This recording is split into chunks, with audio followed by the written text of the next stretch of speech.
wakati mimi na wewe tupo tunajadili nani aondoke, nani abakie, na kuna sauti kubwa ya mtu mwenye maamuzi makubwa ndani ya kikosi cha Young Africans anakuambia wote wanipishe. Sasa unajiuliza, sisi tunajadili nani bora ili anatufaa, lakini kocha mwenye maamuzi yake anakuambia wote wanipishe, wote wanifai. Na ndio maana kuna usajili mkubwa, usajili wa kwanza ambao unakwenda kutetemesha hapa Tanzania.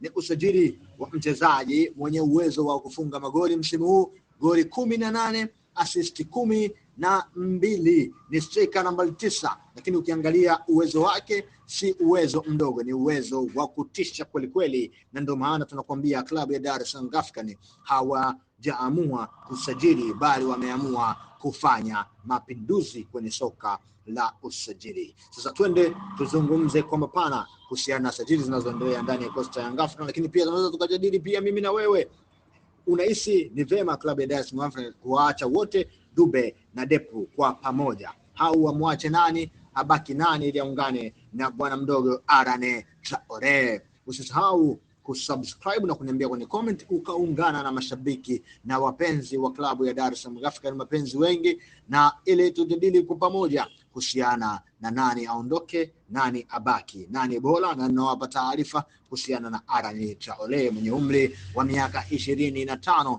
bwana mkubwa ambaye amefanya vizuri akiwa nchini kule Madagascar. Goli zake nimekwambia 25, assist 12, goli zake 18, assist 12. Si swala dogo kwa mchezaji wa kalba yake, kwa mchezaji wa uwezo wake ule, na kila mtu anamchukulia poa hivi kwenye ligi yao. Sasa Young Africans wamekamilisha sajili hii ya kwanza, na nachoweza kukuambia ni kwamba bwana mkubwa atakuwa ndani ya viunga vya Young Africans kwa mkataba mrefu zaidi wa miaka 3. Sasa tunajiuliza ni kwa nini Young Africans wameanza kufanya usajili huu, na jibu liko wazi, kwa sababu wamekuwa wakitengeneza nafasi nyingi, wamekuwa wakitafuta matokeo, lakini kinachosababisha washindwe kupata matokeo makubwa na mengi na mazuri ni kwa sababu nafasi hazitumiki. Sasa kama nafasi hazitumiki vizuri, tunamleta namba 9 mwingine haje kuleta challenge kubwa. Huyu ndo Mayele ajaye ndani ya kikosi cha Young Africans kulingana na anavyocheza